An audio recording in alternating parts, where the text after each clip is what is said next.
Hello, everybody, and welcome to the July edition of the Kushmerek Connection.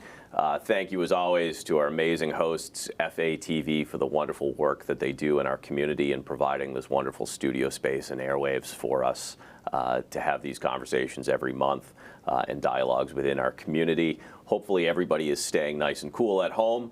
Joining me in studio today is Amanda Koeck, Executive Director on Fitchburg's Council on Aging. Amanda, thank you for coming in and welcome to the show. Thanks for having me, Mike. No, of course. So I'd love for you to just start with just an introduction of who you are, what you've been doing in our community, and what your role is as Executive Director. Well, who I am. I am my mother's daughter, who was also born and raised in Fitchburg. My mom was a city councilor for the city for a few years back in the 90s. She was a Ward 3 city councilor, and giving back to the community is something that's instilled in my blood, and that's what brought me into the Fitchburg Senior Center. For about 7 to 8 years, I worked at the Lunenburg Senior Center, and when I saw a position open up in Fitchburg, I went for it, and I'm happy to be serving my hometown. That's amazing, and wonderful to have somebody who's represented and worked with our aging populations in both districts, in both municipalities that are represented by districts. So that's a fantastic synergy there. Yeah. And then in terms of your role as executive director, both within the senior center, but also just where you see your role kind of fitting into the community. What are you hoping to accomplish in your role, and what new things are you hoping to introduce to the senior center? Well, the Fitchburg Senior Center has a great foundation of programs that are regularly held. We have a great group of cribbage players, and everybody loves to come and play bingo. We have quite a few chair exercise classes and arts and crafts programs that are great. So luckily, my job is not too challenging, but I do want to bring in more of our younger seniors, and by bringing in pickleball, that's been a huge hit, and a lot of one of the fastest growing sports and activities in America. It is. It's just a new sport, and everybody's kind of on a level playing field because the rules are new and the sport's new, and there's different things. So there's nobody that's been playing pickleball since they were 10. So it's just kind of a cool thing for everybody to kind of jump in and get into. That's amazing. Yeah, and it really it's bolstered our membership already. Just by bringing that one program that meets twice a week, we have like 30 new members, which is that's a big number. That's amazing. Yeah. It's nice to get new faces into the building and interacting, and I'm sure the hope is to bring them into other programs as well. Right. So it's great. Like right now, you're bouncing around, you're playing pickleball, and that's awesome. And we want you to keep coming and keep doing that, and going on walks around the city and stuff. But as you age, you can't move as much, and in that case, that's when you can start playing cribbage and doing chair yoga. And we just want to keep you at the Armory forever, really, is what it comes down to. But the thing is, if we get the more of the younger generation in, it's going to help the older people, and hopefully it will become like its own kind of micro community inside the Armory, where the younger seniors can help the older seniors, and everybody can feel good about coming. Absolutely. Yeah. It's so for the most part, the folks that have been coming to the senior center, most of them aren't new to you, right? Because you were in a role as principal clerk before.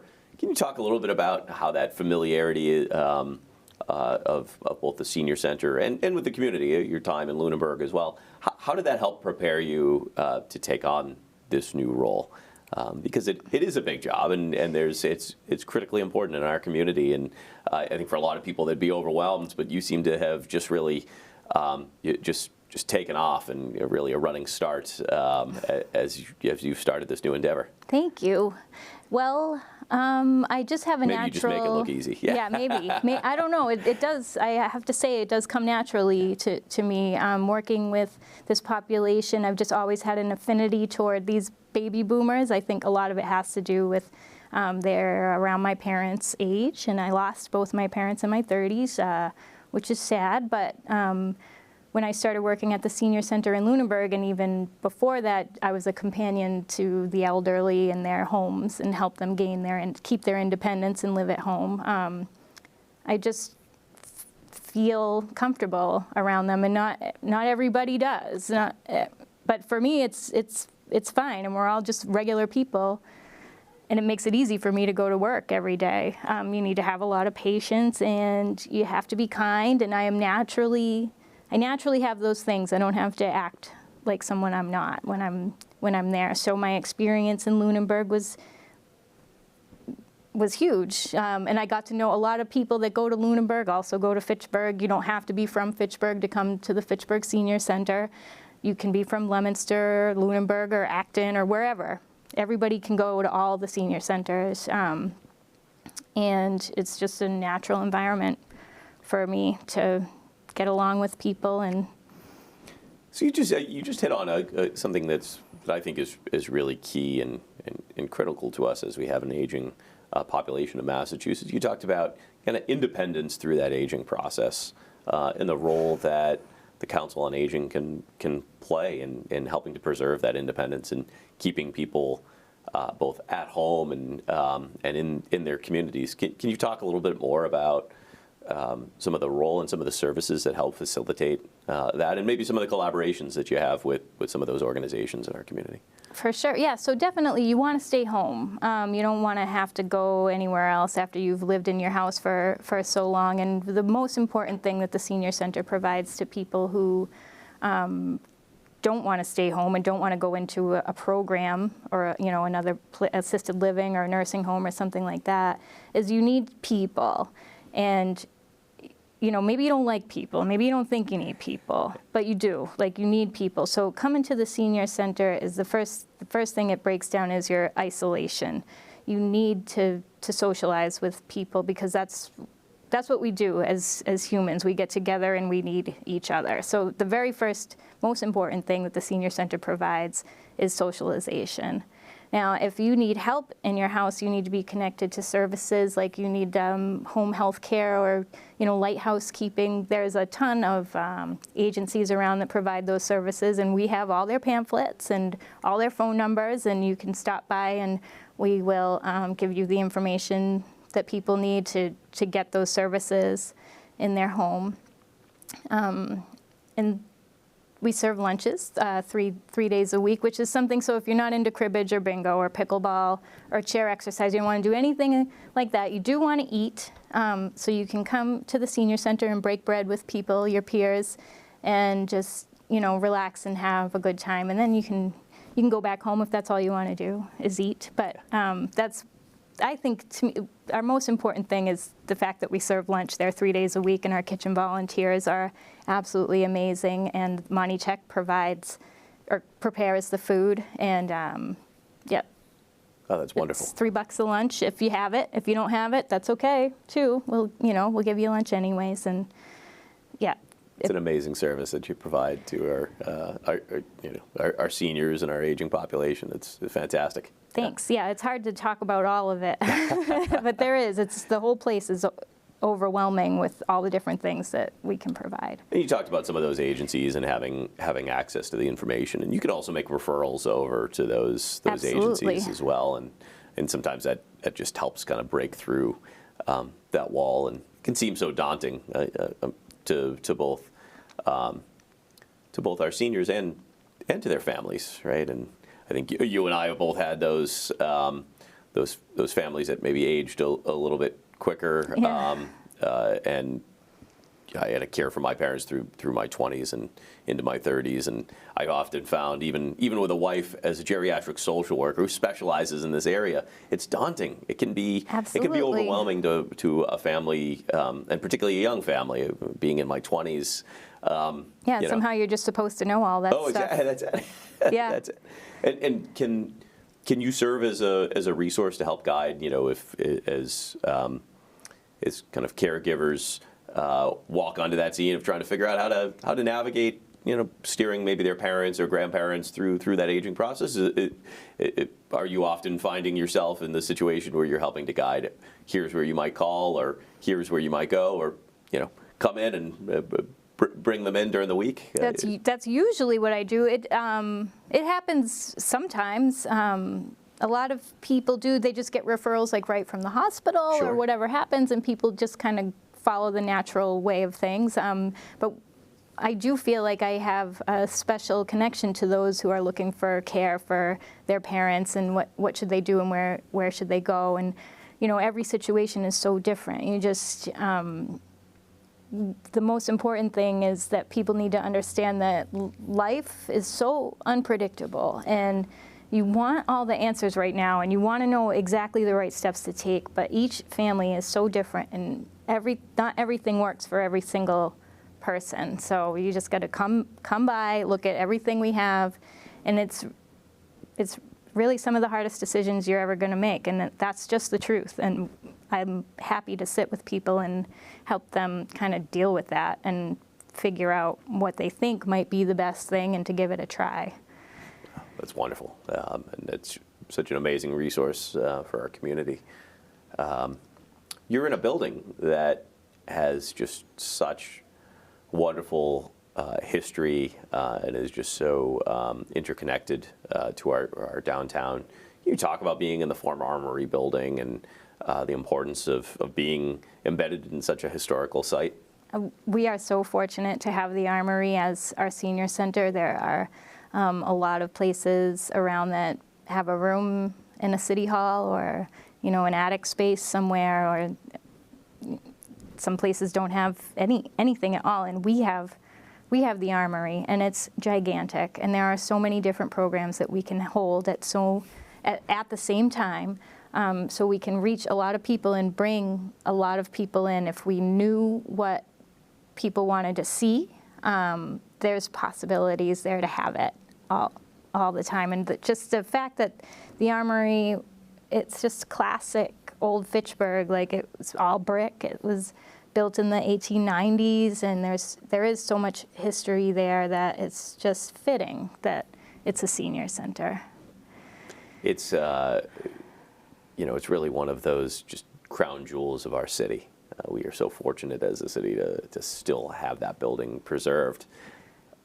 It's always the challenge, though, with an older building, just like an older house, right? You love them, but then they come with all the headaches, too, of being in a building that's, coming up on 150 years old. Yeah, it takes a lot to heat, needs a lot of work. That's right. Yeah, yeah.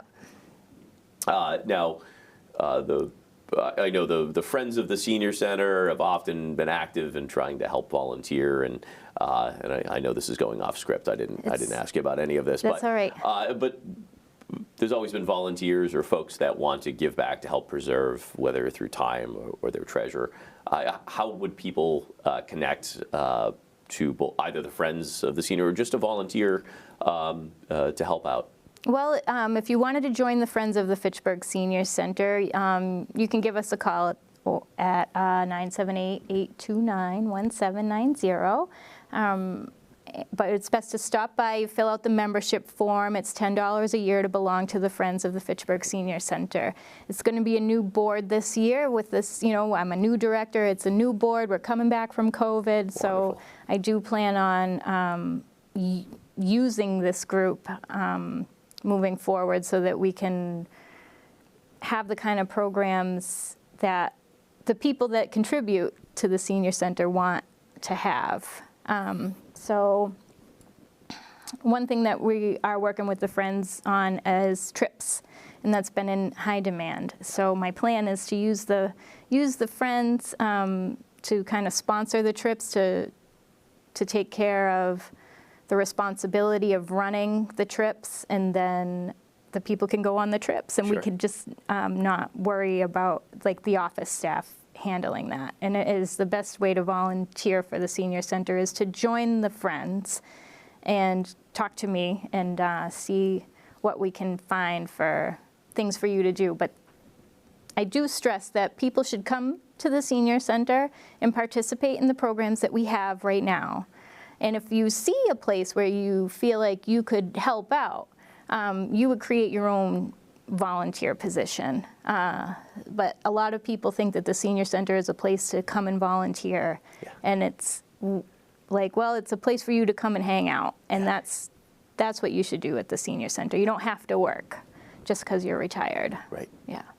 No, that's great. Sometimes you're absolutely right. Socialization is just so important at every age, right? And absolutely. And that's what I'm starting to realize as I get older. It doesn't really matter so much how well you get along. Sometimes it's just interacting in general, and that's all you need is just to be around other people, and it's going to change your perspective. oh, it can be so.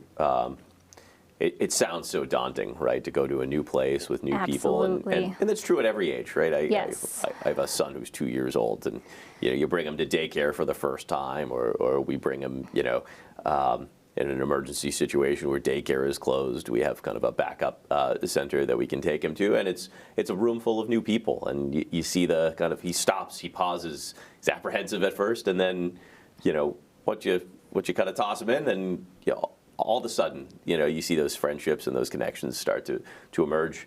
And I think that's true at 2 years old, and I think that's true at 82 years old. It is. Right? That's just how it is. That's how we are as people. We want to be with like-minded people. We want to be liked, and we want people to like us, and we want to like them, and the whole thing. But it never stops. It never stops. You're always going to be the new kid somewhere at some point in time, and it's just one of the, it's one of those things. The cool thing about the senior center is there's so many people who have been in those shoes that are willing to go out and extend a hand to a new person and say, hi, welcome, and here's how things work here. This is what we do. And coming into Break Bread, I think that is like one of the great equalizers in life of absolutely. Building a connection over a hot meal. Nothing does that better. Right? Yeah, right. So you heard it here. Come in, hang out, yes, absolutely, and build new friendships. So, a little over 4 months on the job. Can you share some of your short-term goals, and then maybe talk ahead and preview what's really on your long-term agenda? Of what would you, in an ideal world, what would you like to accomplish? Over the next, we'll call it 3 years. Well, short term is definitely bringing in more music acts. It was just such an important thing in my household and a staple. We were just always listening, whether it was the radio or by my mother was practicing her guitar, like whatever it was, there was just music going on all the time. And I think that is the thing with this generation. They definitely had, in my opinion, like the best music. Yeah, the best music. So it's like, it's prime time. Everybody's of the age, and everybody wants to listen to that stuff. So it's going to be cool all over again at the senior center is the way I'm looking at it. So definitely more music, which is coming right up. On the July 10th, that's a Wednesday, we have Music of Yesteryear with Paul and Paula. So that'll be, that should be fun. And then we got Johnny Gerard coming back on July 11th, and we're going to have a big barbecue with Finicky Fork is going to cater it. So everybody needs to sign up for that if they're going to come. That'll be a delicious meal. That's absolutely. Finicky Fork does it the best. Yeah, nice. Yeah, absolutely nice summertime barbecue and music. So that's like short term, and I want to get more wellness and nutrition programming in there so we can figure out how to, just how to eat well and feel better. I think a lot of it has to do with what you're eating. Absolutely. Has to do with how you're feeling. So I want to bring some nutrition programs in and more exercise. Pickleball is great, but there's other stuff we could do, and maybe some meditation. 3 years out, I really want to have more people coming through the doors. I think there was about 700 people coming through before COVID, and now we're around 500. So I want to get back to those numbers, and I want to go further for the amount of seniors that we have in Fitchburg. I know we can serve a lot more than we do. So I'm really looking for feedback from people, and I want to give the people what they want to see. So I need to hear what those things are in order to push forward. It can't be just my, I want to do fitness and wellness, but I also want to hear what people want to have. I think that's right. That's so key, because it changes too as new people come in the door. The new expectations and ideas of what they'd like to see, and that's really what it's all about. Is it's a reflection of the population you serve. Yeah. Yeah. You're right, though. Great music generation coming up now. Absolutely. This is it. My little boy's been jamming out to Creedence Clearwater and Blue Oyster Cult recently. And, Exactly. And that's like his favorite genre. We had to skip right past my generation of music. Yeah. Not much worth salvaging there. So we've got to look back, and that's where all the best comes from. It's true. So Main Street is really going through a revitalization for the first time in decades. It's really, we've talked about it for decades, but now we're really starting to see the fruits of that labor. And with that it's starting to attract young families and young professionals, not just to stay in Fitchburg, but often we're seeing folks come in from an